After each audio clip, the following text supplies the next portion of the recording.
Bonjour à tous, on se retrouve pour une nouvelle config de la semaine sur la chaîne de Texama. Aujourd'hui, on va faire une config spéciale gamer streamer. Donc, c'est vraiment une config orientée pour ceux qui voudraient faire un petit peu plus sur leur PC que juste jouer. Je dis streamer, mais vous pourriez faire par exemple de la 3D ou même du montage vidéo si vous êtes plus youtubeur. Donc, c'est vraiment une config pour aller un petit peu plus loin que juste jouer. Voilà, donc on pourrait dire c'est une config power user. J'aime bien utiliser ce terme-là, même si power user, c'est peut-être même quelqu'un qui veut un peu plus de haut de gamme. Mais bon, en tout cas, c'est une config pour ceux qui ont besoin d'un peu plus de puissance que juste un PC juste pour jouer. Donc, il est vers 1000 €. Évidemment, je vous donnerai des options pour peut-être avoir un petit peu plus ou peut-être avoir un petit peu moins. Si justement vous êtes prêt à économiser sur certaines pièces que vous n'avez aucune utilité. Donc, commençons tout de suite. Donc, cette config est sur base de AMD Ryzen 5. Donc, j'ai choisi ici le Ryzen 5 1600 qui est selon moi le meilleur plan au niveau des processeurs Ryzen. Donc, il est fourni avec un refroidissement de base. Donc, vous n'avez pas besoin d'un refroidissement supplémentaire qui est suffisant. Mais si vous voulez overclocker, il faudra rajouter quelque chose en plus. C'est pour ça qu'il y a l'option pour si vous voulez overclocker un petit peu. Ce qui est assez facile sur Ryzen qui vous permettra d'atteindre des niveaux de performance encore plus hauts sans trop de problèmes, comme j'ai déjà pu le dire dans une vidéo précédente. C'est juste quand vous dépassez une certaine fréquence que Ryzen a vraiment du mal à monter plus haut. Alors, niveau carte mère, c'est une B350. Alors, si vous n'êtes pas fan de MSI, rassurez-vous, il y a littéralement le choix des 3 grandes marques pour le même prix. Donc, vous avez la Asus qui est à peu près du même niveau de qualité et la Gigabyte, encore une fois, qui ont à peu près les mêmes fonctionnalités, à peu près le même design. Je préfère la carte mère de MSI parce que j'ai pu avoir une variante de cette carte mère qui est la Tomahawk, vous voyez ici, qui est un peu plus chère, qui a des LED, mais c'est exactement les mêmes cartes mères. En fait, c'est juste un changement de design et un changement au niveau que la Tomahawk a des LED en plus. Mais vous voyez que c'est exactement les mêmes cartes mères. Et je peux vous dire que la Tomahawk, que j'ai eu entre les mains, est une très bonne carte mère. C'est une carte mère à 100 €, elle n'aura pas des fonctionnalités hyper avancées, mais elle a ce qu'il faut, là où il faut, et il n'y a pas besoin de plus, honnêtement. Donc moi, j'approuve personnellement cette carte mère. Vous avez un slot M.2, si vous voulez mettre un SSD en M.2. Je ne suis pas encore un grand fan des SSD en M.2, surtout s'ils n'ont pas davantage de performance par rapport au SSD SATA. C'est pour ça que j'ai pris un SSD en SATA, on va le voir après. Mais d'abord, la RAM. Alors, il faut savoir une chose, et je le dis directement, la RAM augmente de prix ces derniers temps parce qu'il y a des problèmes de production. Donc, elle va continuer d'augmenter de prix. Donc, je vous conseille, en fait, je vous dirais même de pas trop tarder à commander une config maintenant. Surtout qu'il n'y a aucun processeur qui va sortir dans les mois à venir, à part en ultra haut de gamme. Il n'y a rien vraiment de gros qui va sortir. Tout ce qui devait sortir est à peu près sorti, donc c'est le moment d'acheter une config. C'est à peu près, franchement, je vous le dis. Donc là, vous avez un kit de 16 Go de RAM qui me semble être suffisant pour un streamer. Si vous êtes prêt à économiser et que vous êtes économe au niveau de la RAM, vous pouvez prendre un kit de 8 Go, mais comme je vous ai dit, ça va augmenter de prix, donc il vaut mieux prendre plus maintenant avant de vous faire avoir, tout simplement. Donc 16 Go est seulement le minimum. 2666 MHz, c'est le recommandé pour AMD, c'est ce qui est supporté de base à chaque fois. Vous pouvez essayer plus, mais ça va risquer péril. Mais moi, je peux vous dire qu'à 2600, ça passe crème et ça permet d'avoir les meilleures performances sans trop s'embêter sur une plateforme en Ryzen. Le ventirad, comme j'ai dit, il y en a un fourni, mais si vous voulez un meilleur refroidissement, vous avez le Be Quiet Pure Rock qui n'est pas listé dans les supports officiels pour AMD, pour l'AMD M4, mais sur le site de Be Quiet, ils indiquent que le Pure Rock est normalement compatible. Vous pouvez vérifier en plus pour être sûr. Il y a d'autres trucs qui sont compatibles. Par exemple, vous voyez que là, il y a plusieurs Noctua qui sont compatibles. Et même, vous voyez que le Configomatic, normalement, me permet que de choisir un refroidissement qui est compatible avec cette carte mère. Et le Be Quiet est dedans. Donc, c'est que même Top Achat considère qu'il est compatible. Et vous voyez tous les autres refroidissements pour le moment compatibles. Il y en a d'autres qui sont compatibles, ils sont juste pas listés. Pourquoi? Parce que ils sont compatibles, mais pas 100% officiels. Hein. Je pense notamment à quelques kits Corsair et tout ça. Vous pouvez aller voir sur les sites constructeurs, vous tapez le nom d'un refroidissement, compatibilité à M4, et vous devrez trouver. Mais en tout cas, la liste ici présente est déjà compatible, et dans cette liste-là, je vous recommande chaudement le Be Quiet Pure Rock, qui est un très bon refroidissement, qui coûte pas trop cher et qui vous permettra de faire un petit peu plus d'overclocking sur ce Ryzen 5 1600. Je vous dirais 3,6, 3,8 GHz, pas plus haut, n'allez pas plus haut, ça sert juste à rien. Ensuite, on a du coup, oui, j'ai dit un SSD en SATA. Pourquoi? Parce que selon moi, ça ne sert à rien de prendre un SSD en M.2 si c'est pour avoir les mêmes performances qu'en SATA. Parce que normalement, l'avantage des SSD en M.2, c'est que vous pouvez utiliser le nouveau protocole, la nouvelle interface en NVMe.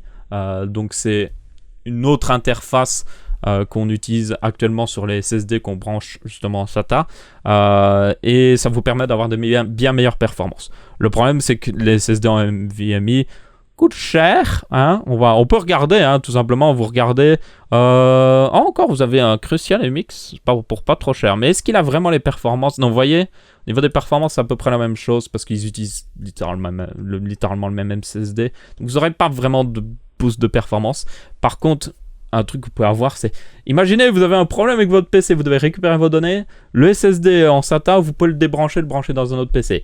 Le SSD en M.2, il vous faut un autre PC avec un slot M.2, ce qui est rare. Donc, pour le moment, moi, je dirais de prendre un SATA, comme ça, vous êtes sûr. C'est le même prix, vous pouvez choisir. C'est selon ce que vous voulez. Vous choisissez soit en M.2 ou soit en SATA. C'est le même prix, ça ne vous change rien du tout. Ensuite, un petit disque dur d'1 Tera, évidemment, parce qu'il faut quand même stocker les jeux et tout ça. Je considère que c'est une config gamer streamer, donc il faut aussi de quoi enregistrer. Donc, si vous êtes youtubeur aussi. Pas de graveur, parce que... qui utilise un graveur actuellement. Si vous pouvez acheter une licence Windows sous forme CD. Vous avez le code Windows écrit dessus et vous allez sur le site de Windows. Vous pouvez créer une clé USB officiellement. Hein, c'est pas craquer autre chose. Vous pouvez créer une clé USB officielle Windows sans rien payer. Ça met les fichiers d'installation de Windows sur la clé et vous pouvez installer Windows comme ça et puis mettre la clé que vous avez sur votre CD pour information. Ensuite, pas de carte Wi-Fi ni rien. Si vous en avez besoin, évidemment, vous pouvez rajouter. Pas besoin de carte son. On a au niveau boîtier un Zalman R1 qui est selon moi un très bon boîtier à bas prix. Il n'est pas parfait. Par exemple, peut-être que l'acier du boîtier est un peu fin par moment. Donc si vous êtes du genre à vous déplacer avec votre PC, genre une fois par semaine, je vous conseillerais peut-être d'investir dans un meilleur boîtier qui a tout simplement une meilleure construction.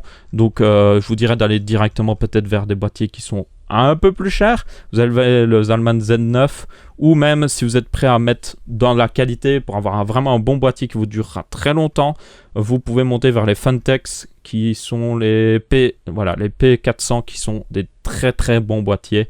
Vous avez aussi le Fractal Design Mini, le Define C, qui est assez réduit en taille, qui est très bon aussi. Mais là, vous voyez, c'est un petit peu plus cher. Mais ça vaut, selon moi, la peine de mettre un petit peu plus cher pour un très bon boîtier.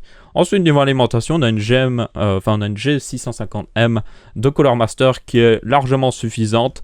Elle est certifiée 80 plus bronze, qui est suffisant aussi. Et j'ai pu en avoir une sous la main. C'est de bonne alimentation. Elles sont pas parfaites encore une fois parce que vous faites des compromis à prendre une alimentation aussi peu chère, mais elles sont de bonne qualité. Elles sont souvent recommandées, donc voilà, moi aussi je les recommande.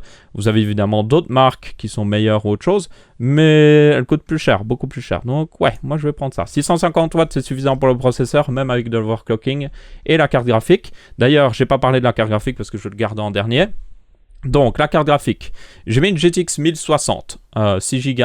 Pourquoi elle est en promotion actuellement, mais d'ici la sortie de la vidéo, comme tout comme la RAM qui est en vente flash, si vous n'avez pas cette RAM là disponible, prenez une autre RAM pour pas trop cher, 16 Go en 2666 MHz, hein, j'ai déjà précisé. Donc prenez juste un kit de 2 barrettes, vous pouvez trier, hein, vous regardez 16 Go, voyez là, 2 barrettes, c'est 2400 ici. Essayez de prendre 2600 parce que je vous dis, c'est le bon plan avec Ryzen, 2600 MHz. Donc là vous avez un kit de G-Skill justement. Faire attention si vous prenez des kits qui sont hauts niveau hauteur de la RAM, ce ne sera pas forcément compatible avec le refroidissement que vous pourriez rajouter en plus. Mais si vous prenez le refroidissement de base AMD qui est fourni avec le processeur, vous n'aurez pas de problème de compatibilité de RAM. Du coup, cette carte graphique, j'en reviens. Donc elle est en promotion, donc si elle n'est plus en promotion d'ici à ce que vous voyez cette vidéo, vous pouvez prendre éventuellement une GTX 1060 3 Go. Alors il y a aussi les nouvelles RX qui sont sorties, les RX 470 et 480. La 570 est légèrement, je dis bien très légèrement en dessous d'une 1060 3 Go. Mais elle consomme un petit peu plus. Alors, pour moi, c'est pas le problème de consommation d'énergie. Le problème, c'est si ça consomme de l'énergie, cette énergie ressort d'une autre manière. Et elle ressort sous forme de chaleur. Donc, avec une carte graphique qui consomme plus, vous avez plus de chaleur. Même si la carte graphique en elle-même ne chauffe pas trop parce qu'elle est bien refroidie, ça va quand même dissiper, cette chaleur va se dissiper quelque part et c'est dans votre boîtier. Du coup, personnellement, je préférerais une 1060, surtout si vous prenez le boîtier Zalman. Si vous prenez un boîtier mieux refroidi, plus haut de gamme, ah bah alors là, une RX ne poserait pas trop de problèmes parce qu'il serait mieux refroidi tout simplement. Vous avez aussi les RX 580. Si vous prenez la 580, qui est plus puissante dans certaines situations qu'une GTX 1060 6 Go, vous pouvez vous permettre de prendre juste la version 4 Go. Pourquoi? Parce que si vous jouez en Full HD, vous n'avez pas besoin de plus. Et c'est une carte faite pour le Full HD. Donc ne vous amusez pas à prendre la version 8 Go, qui vous servira à zéro, à rien du tout. Prenez directement la version 4 Go. Par contre, je ne sais pas pourquoi le Configomatic ne la propose pas, donc j'ai rien compris. Ah si, il y en a une là, mais c'est une 8 Go. Moi, je veux une 4 Go. Apparemment, il n'y a pas de 4 Go encore très en stock disponible. Bon, vous n'êtes pas obligé de commander sur ce site, évidemment. Si vous commandez sur d'autres sites, vous devriez peut-être avoir des RX 580 4 Go en stock qui sont à peu près au même prix que la GTX 1060. Donc, c'est coup-ci, coup-ça. C'est vraiment selon vos préférences. Comme je vous ai dit, elle consomme un petit peu plus, qui fait un peu plus de chaleur. Donc, moi, je préfère tout simplement une GTX 1060 qui a à peu près le même niveau de performance et qui fera moins de chauffe dans le boîtier. Surtout que les GTX 1060 ont un meilleur potentiel d'overclocking et les cartes graphiques ces derniers temps s'overclockent d'elles-mêmes si elles sont bien refroidies, ce qui est forcément le cas du modèle présent ici, vu qu'il a un sacré refroidissement comme vous pouvez voir, donc ça ne devrait pas être un problème. Donc voilà, c'est un petit peu la config, comme j'ai dit, gamer, streamer, vers 1000 €. Selon vos préférences, que vous rajoutez un radiateur et tout ça, ça vous coûtera un peu plus cher. Vous pouvez économiser aussi sur les SSD si vous n'avez pas besoin de 275 Go. Si vous prenez un 120 Go, vous allez économiser un petit peu plus. Et évidemment, cette config ne tient pas en compte de Windows et du montage. Si vous avez un petit peu peur, vous pouvez mettre toujours le montage, comme j'ai dit, hein, l'option montage qui coûte pas trop cher. Il permet de vérifier les pièces aussi. Parce que comme il les monte, il monte tout, il teste les pièces pour vous, donc vous êtes sûr au moins. Et évidemment, le système d'exploitation, ça vous coûtera une centaine d'euros. Vous pouvez prendre la version DVD si vous comptez installer le système vous-même, parce que ça c'est un truc que je trouve dommage avec Topacha en tout cas, c'est si vous prenez la version DVD et que vous dites je veux le montage plus l'installation, il va vous dire hey, il te faut un lecteur DVD. Et là tu te dis vous êtes sérieux, vous n'avez pas un lecteur DVD USB dans votre truc de montage, Topacha, pour juste installer Windows? What the fuck? Bref, je trouve ça stupide, mais bon. Du coup, il vous force limite à acheter la version clé USB pour rien du tout qui coûte plus cher. Donc personnellement, moi je prends la version DVD, je prends la clé CD et j'installe avec une clé USB créée sur le site de Microsoft qui marche très bien. J'ai toujours fait ça et ça marche hyper bien, donc c'est ce que je fais. Ça permet d'économiser 10 € sur le truc. Donc, yep, moi je dis totalement oui. Donc voilà, c'est la petite config. Comme je vous ai dit, faites attention à la RAM qui sera peut-être plus en vente et la carte graphique qui sera peut-être plus en promotion. Mais pour le reste, tout devrait être à peu près en place.